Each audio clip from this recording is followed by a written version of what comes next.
we all share this cosmic subconscious or this common heritage, and we keep borrowing the same archetypes or tropes. And there is this similarity and familiarity associated with these journeys, be it the orphan who's destined to be something great, or the treasure which needs to be found, something on those lines. And that's why there's such a similarity across mythological tales and across civilizations. And that familiarity itself is so comfortable. It's the same familiarity which makes people watch Modern Family 10,000 times, right? There is some comfort that comes with it. So that's definitely a more metaphysical answer. But if I were to think about it, why we love mythology so much, I think, think about it. It's a story which has existed for thousands of years, and it has stood the test of time. It has been edited and retold by the greatest proofreaders across time. These are the stories that have survived. So when your story is so good and so basic and reaches out to the core human traits, I don't know, maybe it's all hot-wired and into our software, that when we read these tropes, we like it. The fascination, the caveman's fascination with trying to get a sense of all the elemental forces around us.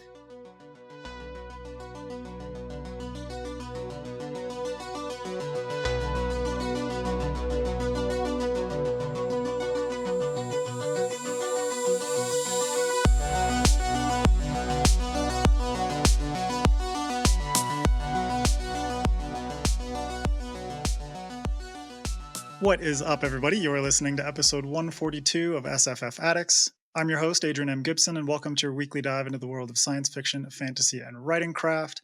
Joining me this week is my co-host, my bestie from the Midwestie, the queen of my days, Greta Kelly. How you doing, girl? Good. I'm so excited to be talking about mythology today. Yes. And, well, speaking of mythology, Greta's got some dope-ass fictional mythology, not real mythology, in The Queen of Days, which is her latest novel, so go get that. If you want a mix of mythology and heists and just a bunch of shitheads causing trouble, as they're wont to do. Babies. Yeah, go check out The Queen of Days. And go check out that beautiful Mushroom Blues. It's behind Adrian's shoulder right now, wherever you buy books. It is the perfect blend of sci-fi and mystery and noir and mushrooms and all the fun things. It's great. It's a wild ride. Speaking of wild rides, go check out MJ's books, Among Thieves and Thick-Ass Thieves, if you want to support her, help her quit her day job. I'm going to go back to an oldie. It's full of hatchets and heists and whores, even though whores don't really exist much in the book and it starts with a W, not an H. But that was my pitch back in the day, and I'm going to bring it back just for today. You won't find many whores in this book, but there are plenty of hatchets and heists, so you can enjoy it. As well, a quick note for listeners, you can support SFF Addicts on Patreon for a ton of cool extras like bonus episodes, author readings, and more. So check the links in the description to help us do what we do here. Also, don't forget to rate and review the podcast on your favorite podcast app and subscribe to the FanFiAddict YouTube channel where this and every other episode of the show is available in full video. And now joining us once again is Gourav Mohanty, author of Sons of Darkness and the soon-to-be-released Dance of Shadows, out on February 25th. Welcome back, buddy. How are you? Hi, namaste everyone. I'm Gourav Mohanty and I am here to discuss mythology and wondering why didn't I have a set of clothes change, because this is the second video. It should look like this is the second time we're coming here, meeting after a long time. Costume change. I'm the author of Sons of Darkness and Dance. 1 second, I should also show my... Go get your copies, yeah. These beautiful, beautiful books right here. Definitely worth showing off. Because they're unbelievably gorgeous. And the sprayed edges. Yes. Sons of Darkness. Yeah.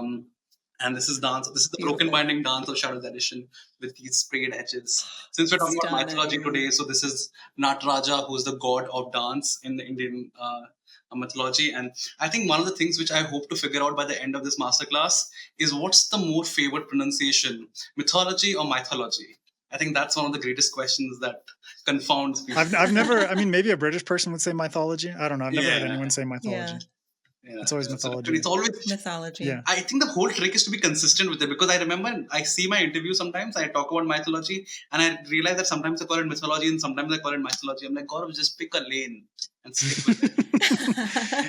Yeah, but English does not work that way. It's like UK's got its lane. North America's got its lane. Mhm. Like Right.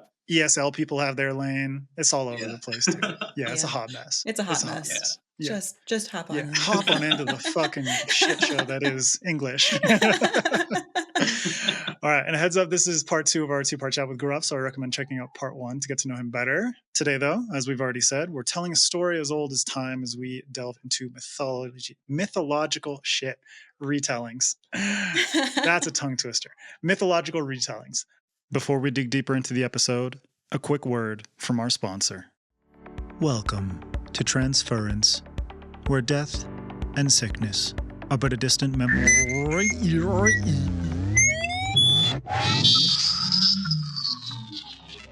Nicholas Five Boroughs is a sicko, someone that takes on others' illnesses. In a city where diseases can be transferred, the rich buy longer lives without pain, and the poor get a short life of constant sickness. Brought back from the brink of death by his friend Brian Meadowhearth, or maybe the invisible hand of an outside actor, Nick finally gets the chance to try and change things, to finally stop the whole disease transfer network. Tensions escalate as Nick infiltrates a higher society he doesn't understand, and starts to fall for Dorothy Sungate, the very person he needs to manipulate to be successful. And between run-ins with a talking cat, genetically modified humans, and a robotic police force, the world around him just keeps getting stranger. Can Nicholas tear down the disease transfer architecture? And how much of his humanity is he willing to bargain along the way? A dystopian vision of healthcare and a market economy, Transference will appeal to fans of Red Rising, Blade Runner, and the BioShock franchise. Soon to be a complete duology with the release of Transcendence in the summer of 2025. Transference by Ian Patterson is available now in paperback and ebook. Get your copy today. And now, enjoy the rest of this episode of SFF Addicts. So to kick off this masterclass, Gourav, I'll get your take. What's your personal relationship with mythology, whether it's the mythology of your home country of India or from other parts of the world? Right. So in India, there's a very unique tradition which is very common across families, is that we didn't have lullabies while we were growing up. Our grandmoms used to tell us stories from our folklore, where, at least personally, I remember when I used to come and visit my grandmother, I had to decide whether I'm going to sleep with my parents, where there is an air conditioner in that room, or do I sleep with my grandmother, where there is no air conditioner, but there's just a lot of stories. And this is how I grew up. In fact, in Sons of Darkness, my dedication goes out to my grandmom because she introduced me to mythological tales. And as I grew up, I realized that this is generally the pattern in which most children in India are introduced to our timeless tales. It's through their grandparents, because they are the repository of all these tales and stories. And that's how they forge these bonds, which family bonds, which remain, So that was my first connection with mythology. And mythology is a big thing in India. We discussed in the last interview that Indian mythology is very unique in the sense that it is still the religion of a vast majority of the Indian population. It is also unique in the way because the pantheon of Indian mythology was very similar to the Greek mythology, wherein the gods were all elemental in nature. But as time passed, you have had a more biblical system where you have a trinity of gods. So it's interesting how that has developed, and we worship the trinity now more. The old pantheon, the Zeus-like pantheon, which Indian mythology had of Indra and the other gods, has kind of faded into insignificance. I love the whole dynamism that exists there. But we still love our mythology. While growing up, before I read my first fiction book, which is Sidney Sheldon's Tell Me Your Dreams, we had something which was called Amar Chitra Katha. If any Indian is watching this, they will know what I'm talking about. These are comics. These are bite-sized comics on different characters on Indian mythology that used to be circulated, and they have existed since 1970s. So my mom grew up reading those comics, and then she passed that on to me. I grew up reading those comics, and I know people and children are still reading it. The artwork has become better, and it was just amazing. And they stuck to the tale of the mythology which exists. It's not that they came up with a different iteration or something. And it was, so we've always grown up. My relation with mythology is very, very interlinked and interlaced, especially of Indian mythology. And after that, of course, Egyptian mythology. Maybe that was because of Brendan Fraser and Rachel Weisz. Dude, Hard like, same. greatest dude. MJ and I both were like, those were our bisexual moments. Exactly, right? Watching that movie. Amazing movie. Along with our entire generation. Yes. It's like an entire I think- generation questioning their sexuality because of Brendan Fraser.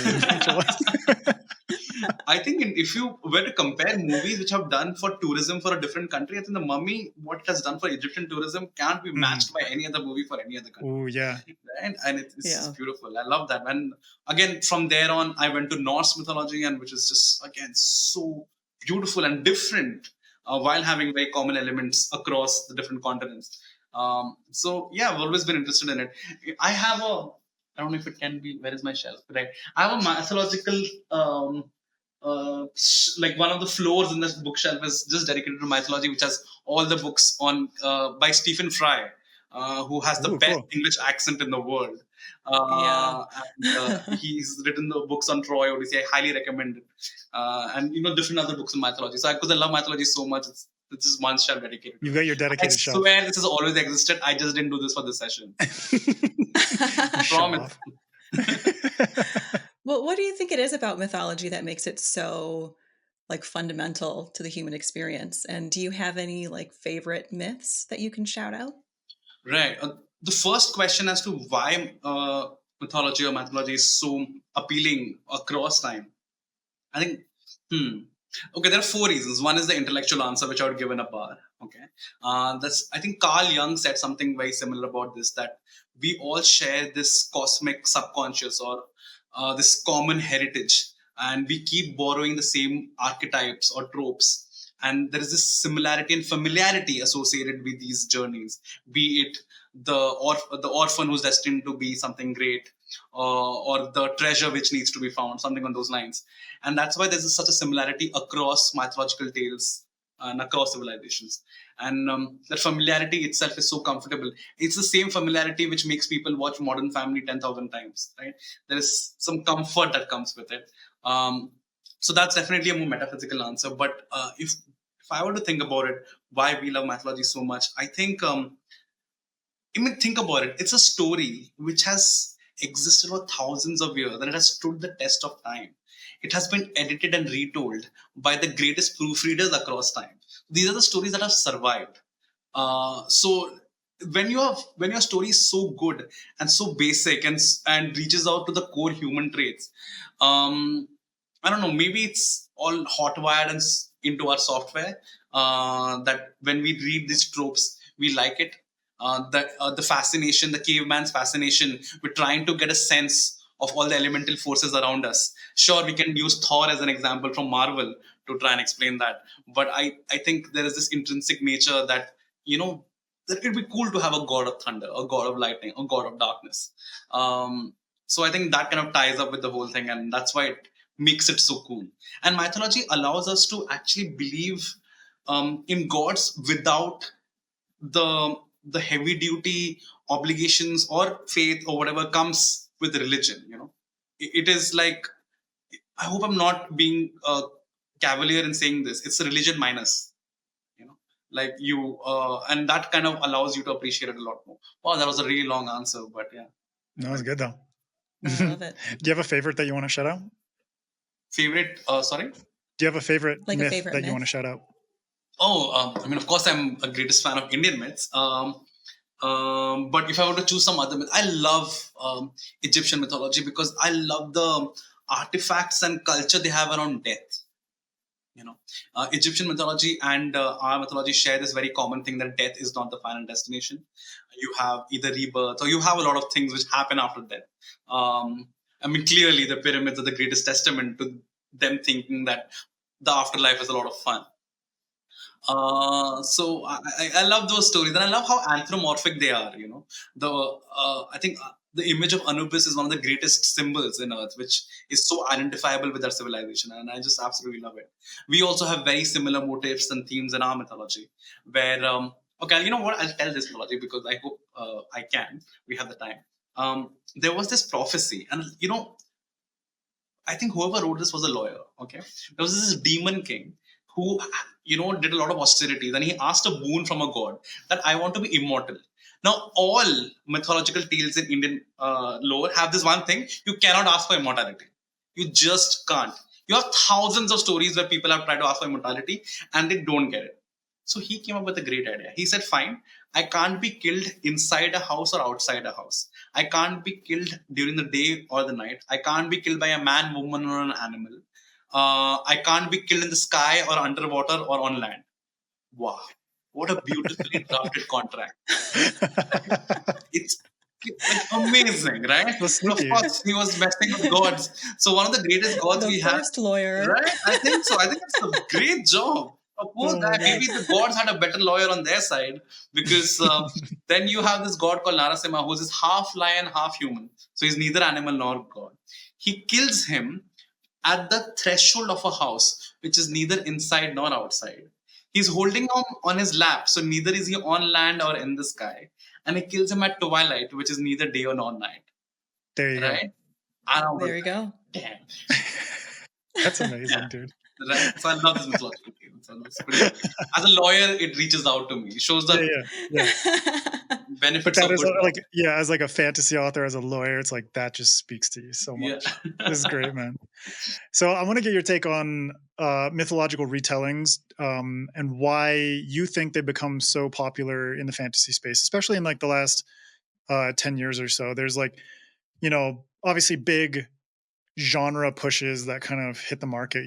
Right now we're in the middle of romantasy and cozy fantasy and things like that. Before this, I think mythological retellings was a huge push, especially with authors like Madeline Miller Yeah. becoming so popular. So why do you think that specific subgenre hit this like peak in the fantasy genre, in the fantasy space? Right. This is an interesting genre in which India was actually way ahead of the rest of the world, because we did have mythological retellings of sort, because we have so many characters, and you had feminist retellings of different aspects from our mythology way before Circe had come into the picture. But I know Circe was this watershed moment, and it's a beautiful book.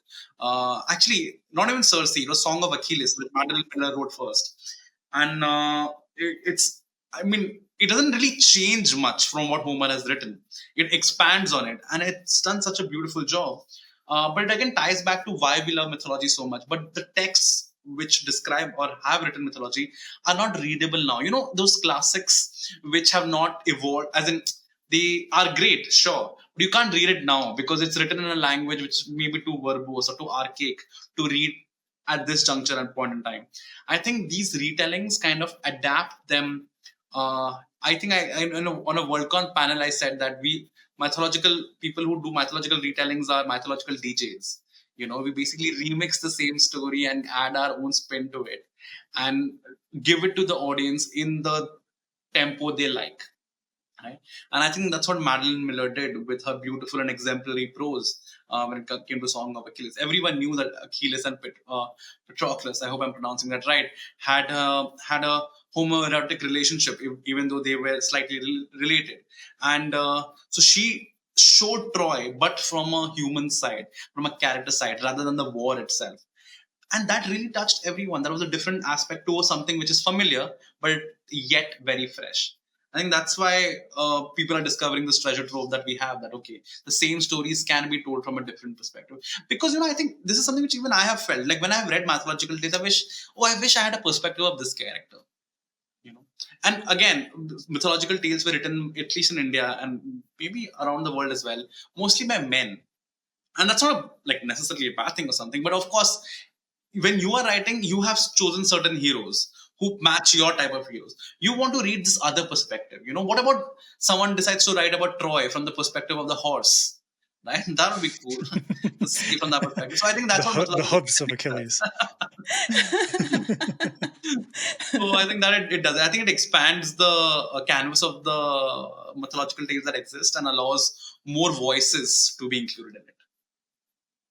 I agree. Well, tell us a little bit more about the mythology that's included in your series. Right. Tell us the name again, Greta. Tell us the name. the Rag of Rita. Greta, you do it beautifully. So, Sons of Darkness and Dance of Shadows, they are based on the reimagination of this ancient Indian epic poem called the Mahabharata, which is the Troy of India, if I may call it that. It's or the Iliad of India, and it is 16 times the size of Iliad and Odyssey combined. So you can just imagine the scope of it. So I have taken a folklore from there and have reimagined it. But what I've really enjoyed picking up from Indian history and Indian mythology are these concepts which I have been so fascinated with because they're so different from the rest of the world. And to elaborate on that, we have witches, ancient Indian witches. Now, witches around the world, most of their depictions describe them as hippie, vegan, plant lovers who love it. And I love that description, by the way. I'm not mean to sound patronizing. I love those witches books, and they're so amazing, right? But Indian witches were cannibalistic. They used to have rituals where they used to have sex on top of a corpse because they used to derive energy. And women, orgasm was so important that men were not allowed to finish till women reach the pinnacle, so that they can access the universal higher consciousness and gain powers. Most of the Indian temples, if you have seen the pictures, they are conical. They have a pyramidical structure. But these temples of Indian witches were circular in nature without a roof, because it was believed that when they access those powers, they could shapeshift and have wings and fly. And you know how in US you had the witch trials where witches were burned? The Indian witches were so feared that they were outcasts, but they were never vilified because everyone feared them way too much to try and hurt them. Right? And India is a land of temples. The city where I stay in, it's called the City of Temples in India. And my city itself has 1,000 temples, like tiny temples and big temples, right? But Yogini, these witches, they only have 3 temples across the country, right? And this was something which was so fascinating that I wanted to bring them in form of a story, because they are, even in Indian texts, they have not been spoken about a lot. So I want to bring that aspect out there, because there is just such amazing unique USPs about art. Every civilization has something which is very unique, right? So I just wanted to bring that out in our mythological tales. So that's what I try and do from Dance of Shadows, at least. So cool. Yeah. So sex cult. Yeah. But I love like you, the way that you describe it. It's like you're so passionate about it. It's like this massive epic that, from a Western perspective, it's difficult for us to comprehend the size of this epic poem, this epic work. But you were able to home in on an aspect of it that you were really fascinated by, and then use that as your launching pad to elaborate into your fantasy world and story. So do you have any thoughts on other potential factors that might help authors out there to choose the myth that calls to them? Because I think, like, if someone's thinking, I want to write a mythological retelling, but which story do I choose? Yeah. I think there are probably a variety of factors, but if you can think of anything else. For me, what worked was, I feel a story should reach out to you. It's like even the story is retelling you. The characters that you think of, which you really like when you read a mythological tale. Now, they have been written in a particular form. Like Mahabharata has been written in Sanskrit in a poem format. It is called, there's a Sanskrit word, it is called itihasa, which means it's a chronicle of events. So you're not really deep diving into the character psyche there. That character psyche has been left to our imagination. It's the same thing with Homer. Right? When you are reading the Troy, you are looking, okay, this war happens, this one is killing this one, this is the battle. But what people are doing with mythological retelling is deep diving into the character psyche. Margaret Atwood wrote a book called Penelopead, which basically is from the perspective of Christopher Nolan is doing a movie on him. He's doing the Odyssey. It's on which character? But the perspective character. Odysseus. So, Odysseus, I think. Odysseus, yep. Yes. So his wife Penelope, Margaret Atwood wrote from the wife's perspective. So what mythological retelling is allowing us is to tell the story from different perspectives of characters we feel a connection with.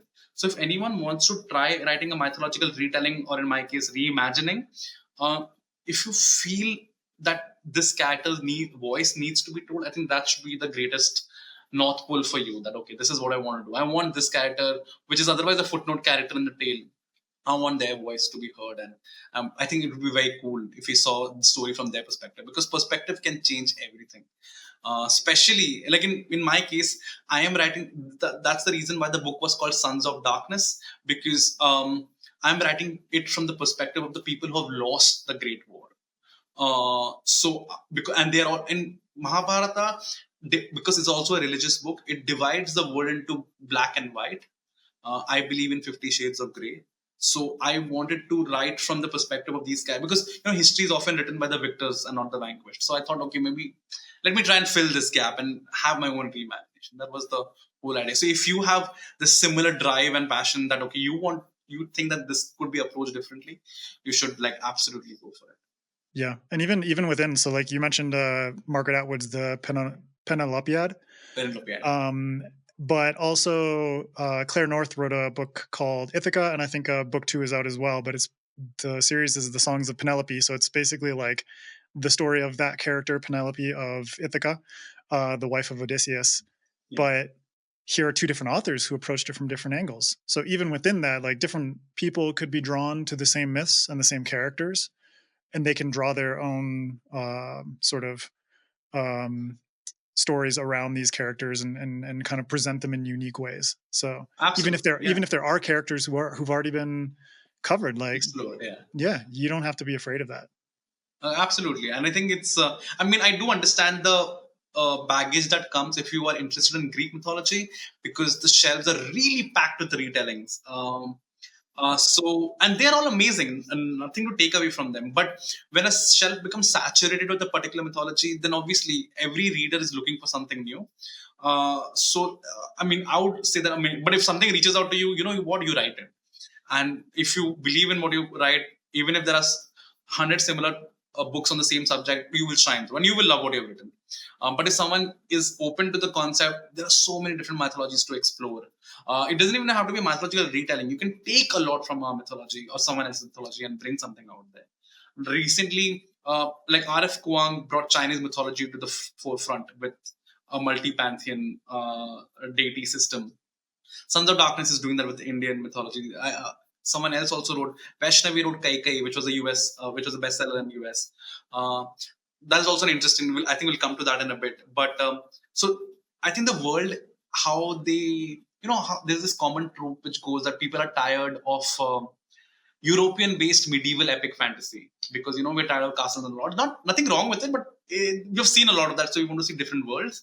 I think a similar thing is happening with mythological retellings vis-a-vis the Greek mythology.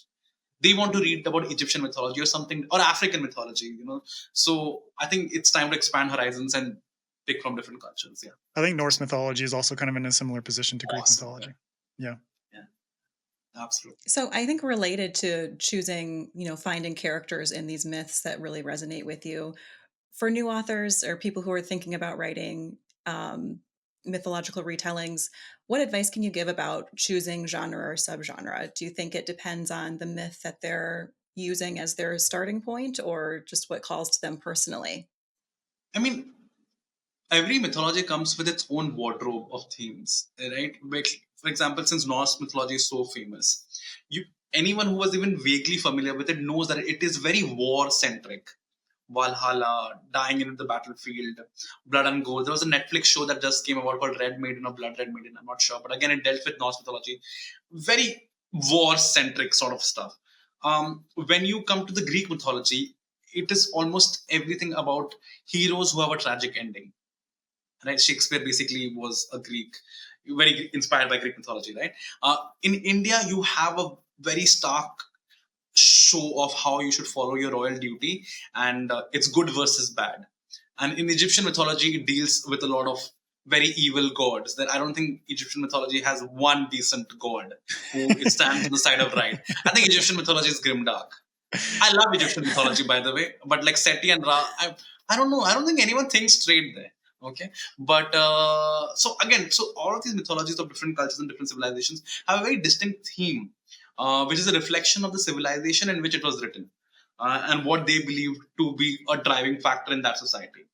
So when anyone is picking up a mythology and trying to write something from there, when you know these structures that exist, you can either expand on those structures or defy them. But you can do either only if you know that mythology well. And plus, I'm assuming that if you want to write about a mythology of a particular thing, you're very passionate about it and you already know the basics of it. So in that sense, you know the structures which exist. So yeah, go for it. Yeah. it's like using the, because it's like not only themes, but there are like inherent tropes and sort of expectations with each mythology, the civilization that they came from, the storytelling tradition, all that kind of stuff. How can authors kind of use that to reframe an ancient story for modern audiences?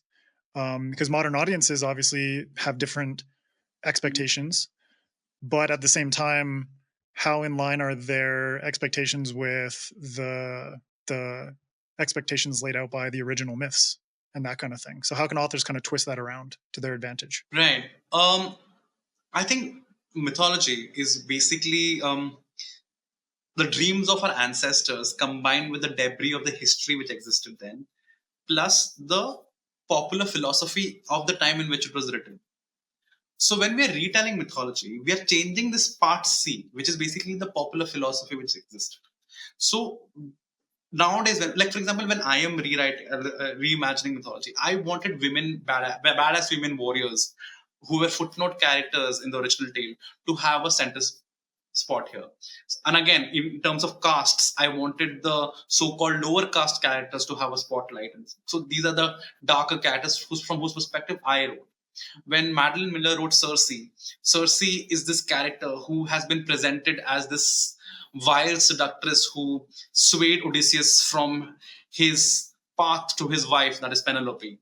And she was this witch, and who turned animals, turned men into pigs.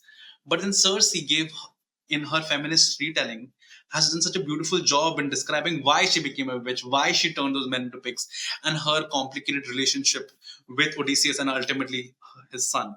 So I think when we, to make it more meaningful to the present audience, I personally, I feel that you should write for yourself, to be honest. Okay. So when, not to write it from the perspective of readers. So when you look at the mythology, if it's something like, okay, this is a voice which should get this particular texture and color right now, because you know what, it's their time to be heard.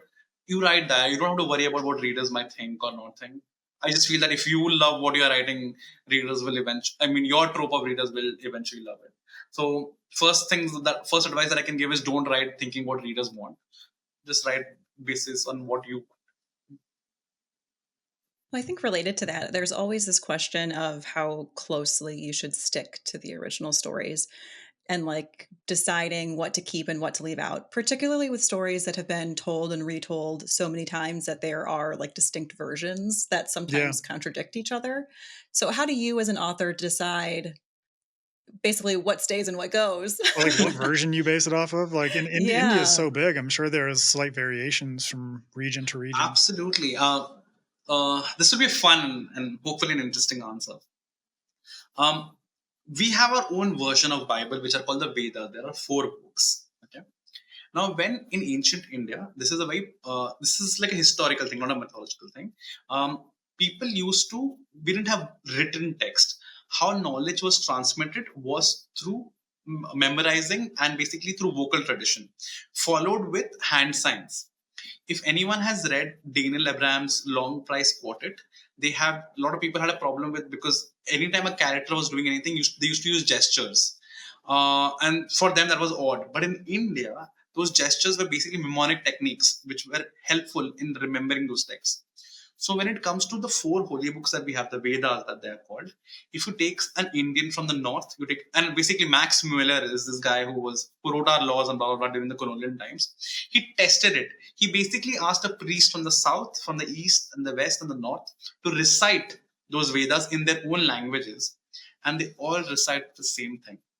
Because and over the years, these texts have remained frozen in time. Contrast that with the Mahabharata, the tales. Every state, every tribe has a slightly different version.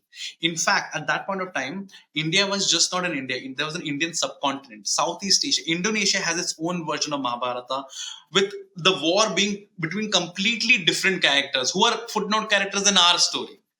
Right. So I remember when I was a lawyer, I was invited to a function where the Indonesian delegation had performed Mahabharata on the stage. And a lot of Indians were very confused. I'm like, okay, have they gotten it wrong? No, but the Indonesian Mahabharata is different. Similarly, in the South, South India was very a lot more softer towards women rights, as in they gave women a lot of rights. So their version of our ancient Indian epics is again very liberal, where women have a more frontal badass role, if I may call it that. So mythology is very fluid in that sense, and I love that.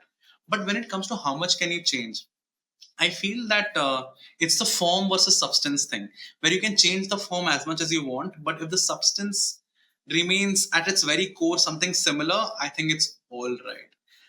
The reason why I tell this is because of two reasons, and this might be entering into controversial area, but you know what?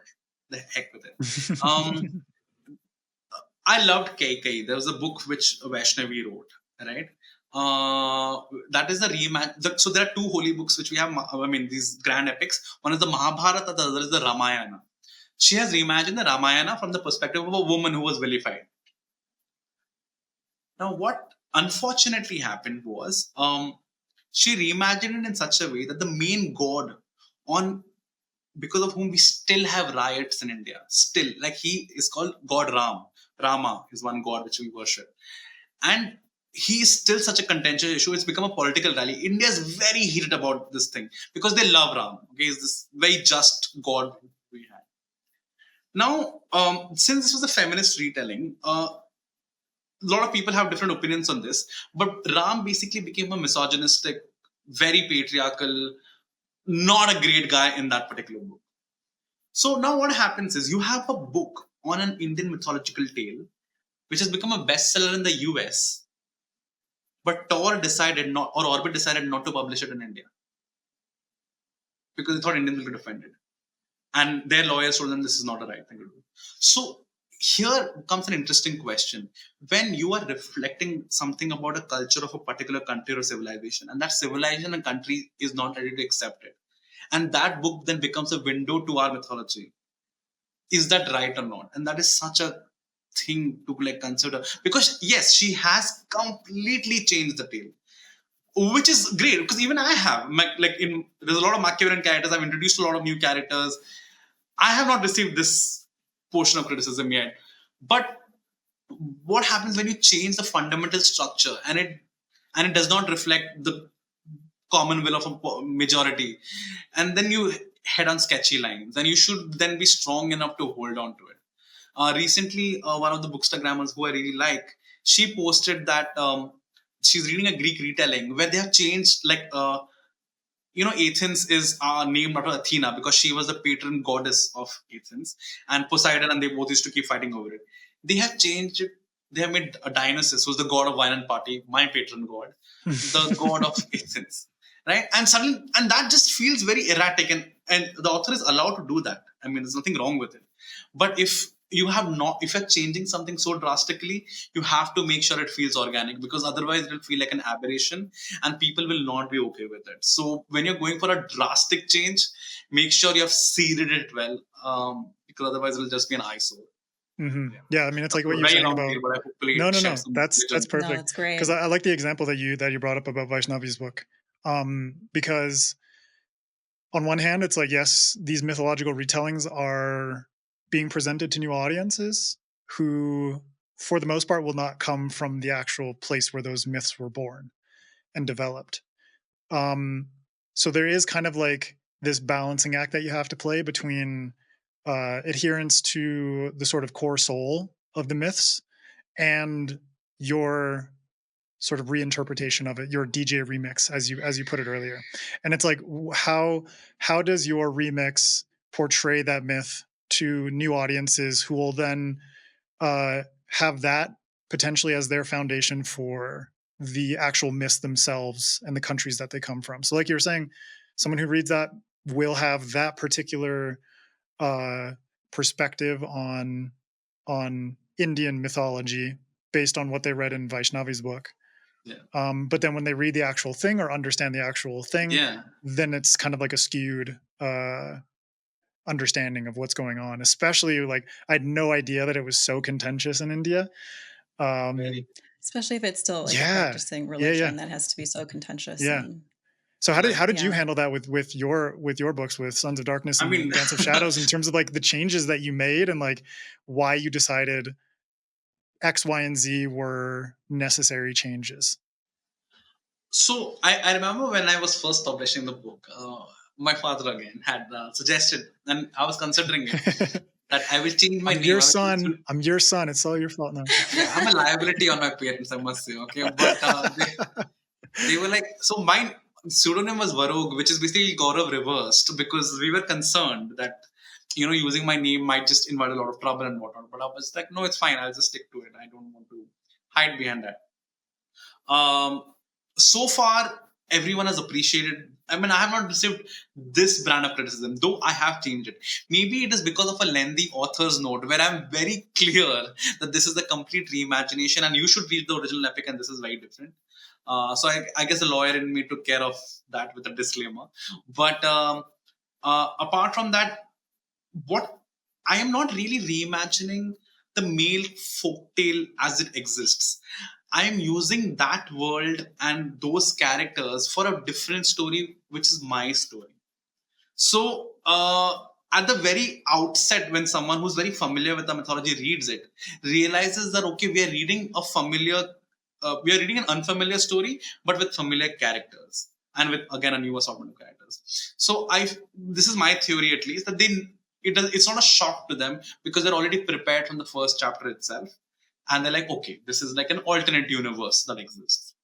So that helps. But when it is suddenly probably introduced in the middle, I guess the reader might not be ready for it or something on those lines. But yeah, I think that's at least what I did. Like and especially with the characters that like the Pirate Princess character is my character. There was no one who existed like that. Similarly, in the second book, I have a librarian princess.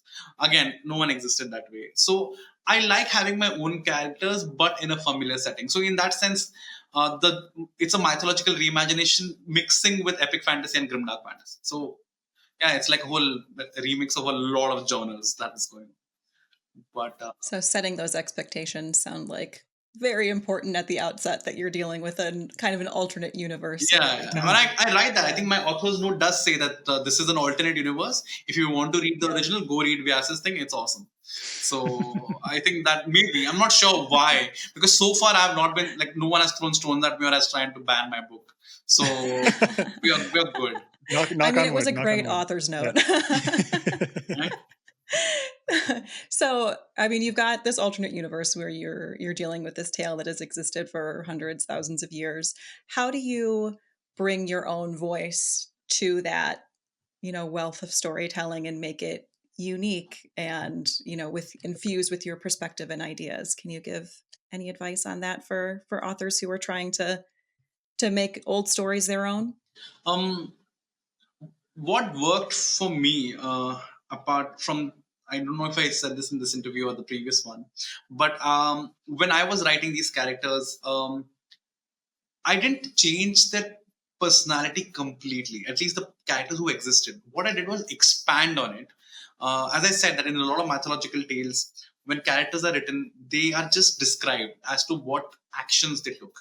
Because the writers, then 2000 or 3000 years back, did not believe in character exploration.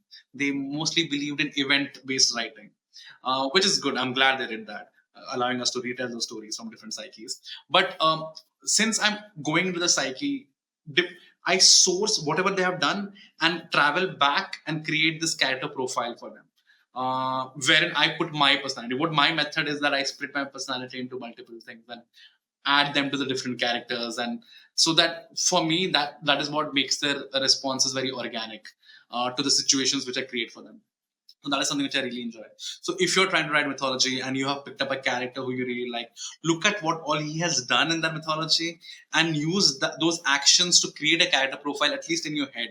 And then whatever situations you create for that character will be able to respond to it organically. And when a reader is reading it, will be like, yeah, this is what he's supposed to do. This is what he should do.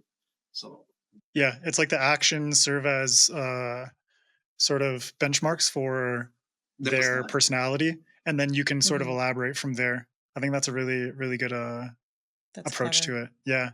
So with I think at this point, like, the mythological retelling market is quite oversaturated, especially when it comes to Greek retellings, Norse retellings, things along those lines. What do you believe are some things authors could do to sort of like make new books stand out amongst the crowd, or if you feel that there are certain mythologies that are untapped. Of course, like Indian mythology Mm, is starting to slowly yeah. become a bit more prevalent, but like I don't think I've ever. I mean, I guarantee there are out there, but like an Egyptian retelling would be fucking awesome. But then there are mythologies from all around the world. So how do you think authors could sort of approach their retellings to make them stand out? I think the best way to stand out is to choose a mythology which has not been there on the shelf for way too long. I think that's the finest way to stand out. Not only because it's something new, but it includes voices which you're not used to hearing.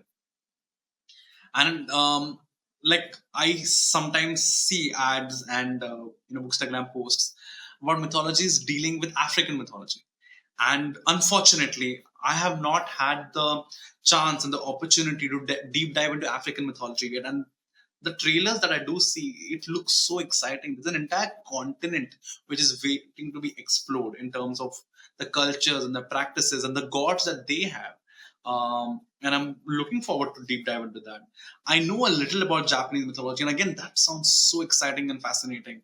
Um, and I think fictional fantasy stories are the best way or the best window to enter that space. Because when you just read a Wikipedia article, it will look very academic, and academic things tend to, I don't know if you have seen Inside Out, but basically go in the forgotten era of our brain, right? Because it's something which we treat as books. But when it is told in a form of story, they become core memories in our head. And I think when authors want to stand out, firstly, obviously the mythology needs to appeal to you. Something it really needs to resonate with you for you to be able to do a good job with retelling it. But if you pick a different mythology which has not been spoken of, not only are you standing out, but you are giving another place chance to shine amongst a very Greek heavy shelf, which is yeah, which is pretty awesome, man. Yeah, that memory retention thing is huge because I think that's why oral storytelling traditions have lasted for so long is because of the capability for stories to evolve and the way that they embed themselves within our brains is beautiful, beautiful thing. And I've talked to Ronnie Verdi a lot about this, and he's an example. Like the first binding is an example of using a lot of mythology as sort of inspiration and um, bedrock for a fantasy story, like a secondary world fantasy story. So I think there's a lot of opportunity as well to sort of skirt the lines of mythological retelling and make it mythology inspired secondary world fantasy. There's also just Exactly. it's just ripe kind of area. But what do you think about the long term sustainability of mythological retellings? If you feel if there's enough variety out there, or if there's enough, I mean, even variety doesn't necessarily come into play when it's like, do you think the publishers will retain market interest in keeping something like mythological retellings going in the long term? I think so, because given that the original source material has lasted thousands and thousands of years, I'm imagining the retellings won't dry out soon, anytime soon. Here's hoping. But I really hope, at least this is the hope that I have, that people do expand to other mythologies. I have read a little bit of Norse. Of course, I've seen American Gods, which kind of introduced me to Norse mythology, and then I've expanded that. But I would really love to see more Egyptian mythology-based things as well. Mummy was the last thing I actually saw, and I've not seen anything after that which really dealt with it. Can't remember. And there's a book which is called Jinn something, Uh, and which I don't dealt with. PJ Lee Clark's A Master of Jinn Yes, is a Master of really, Jinns. really cool one. But also, I'll shout out my friend Chelsea Abdullah, All who right. her new book is coming out in April. But the first one is the new Stardust Stardust Thief, Thief. and then the second book is Yeah. the Ashfire King. That's like Middle Brilliant. Eastern mythology. Mm-hmm. So And that's awesome, Very because good. I wanted to always read about Egyptian mythology. And there was a movie which came out with the actor who played Jamie Lannister, Gods of Egypt, which Yeah. was horrible. It was so bad. And I was so disappointed. I mean, how do you hire Gerald Butler and the guy who's playing Jamie Lannister and get it all wrong? I don't get it. But it was sick. But anyway, but they were dealing with mythology. They were dealing with Ra and the whole yeah. those tales which exist there. But it was badly executed. So I think we need more books so that they can adapt them and make some good content out of that. But and I hope Chelsea's books get adapted. So yeah, let's see how that goes. Fingers crossed. Yeah, no kidding. Well, this was great. Thank you so much for sitting down with us. Closing out before we go, can you give any last little bits of advice for authors out there who are writing or plan to write a myth retelling? If I were to give a last bit of advice, I'll just simply say that since you're taking from mythology, you know it's of a different culture than your own. If that's the situation, you need to really read very deeply into the literature while you are expanding on it, because you're dealing with another culture. And I don't believe that just because you're of a different race or of a different country, you can't take from my mythology and write. Robert Jordan did it, and he did such a beautiful job with it. So I'm all up for it, and he did it so respectfully, and he made it so awesome. So I think this is the advice that I can give you, that when you're boring, let's say if you decide to write an African mythology and you're not really from that continent, make sure that you read deeply, speak to people who believe or worship those gods, or so that you have a element of respect that is attached to it while you're creating amazing new worlds, because this will combine two beautiful things together. One is obviously creating an awesome world, and the second is a salute to the culture from where you're borrowing this, without it sounding as if you're exploiting that culture. And I think that's something which is so critical for mythological retellings, at least. Yeah. Beautiful note to end on. Research and respect people. Well, that's it for this mini masterclass. I love how Adrian shortens my one paragraph into two amazing keywords. I'm like, yeah, I should have said that. MJ is a marketer, so she's rubbing off on me. But this has been an amazing masterclass, a two-parter with Gourav. Thank you so much, buddy. We really appreciate you diving into this mythological retelling topic with us.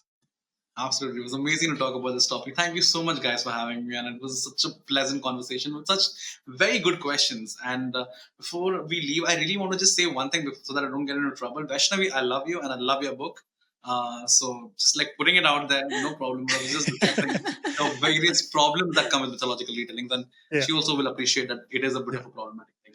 And also from her perspective as well, it's like a lot of it comes down to like sales teams and publisher decisions and stuff like that as well. So yeah, Vaishnavi has been a previous guest on this podcast. So much love to her. Much love to her, yes. Yeah, go check out the panel that she was on. I can't remember the exact number, but I think it was like 27 or 28, something like that. But on that's a panel on mythology as well. If anyone wants to check that out. But Gourav, thank you so much, my friend. For anyone who wants to support his work, go get Sons of Darkness, go get Dance of Shadows, which is out on February 25th in North America, and then soon after in the UK, that gorgeous, gorgeous cover. Gourav, my friend, where can people find you online? Thank you so much, guys. Thank you. Oh, where can we find you? Sorry, I didn't hear you out. You kind of disconnected. And then I realized, no, you wouldn't have said bye so soon. So, yeah, I'm available on Instagram. Well, had to have some goof up. I'm available on Instagram on @TheKingBeyondTheWall. Yes, I know. Okay, and then on Twitter, I'm a big Game of Thrones fan. If it's not evident, I have like banned. And I have one. I had to show this first. I have my Jon Snow sword. Oh my god, dude! Oh, nice. Clearly, I'm a big Game of Thrones junkie. But on Twitter, I'm available on Mohanty Gourav 7, and where else? Yeah, these are the two places you can reach out. And the website Gourav Mohanty, which GouravMohanty.com. Yes, that's an awesome website. I created it during the pandemic with my own hands. So beautiful, man. And if you contribute $5 or more to our Patreon, you can check out a reading from Gourav from Dance of Shadows. So go check that out. Support the show. Support this beautiful man here. You can also support SFF Addicts. Go follow us all across the socials at SFF Addicts Pod. You can follow me at Adrian M. Gibson. And you can go pick up my debut novel, Mushroom Blues, which is available in all formats across the board. Greta, what about you? Yeah, I'm on Twitter, TikTok, and Instagram at Greta K. Kelly, and also at GretaKKelly.com. And you can get my latest book, The Queen of Days, pretty much in any format or wherever you buy books. But there is a companion short story. It's free to newsletter subscribers. I promise I won't spam you. So go check that out. Very cool. And go support MJ. Go support the Thorin Food Fund. Her cat is hungry. So go feed him. Buy Among Thieves, Thick as Thieves, and give her a little bit of love. Thank you all so much for listening to this episode. We really appreciate you tuning in. For now, keep reading, keep imagining, and we'll see you next time. on SFF Addicts.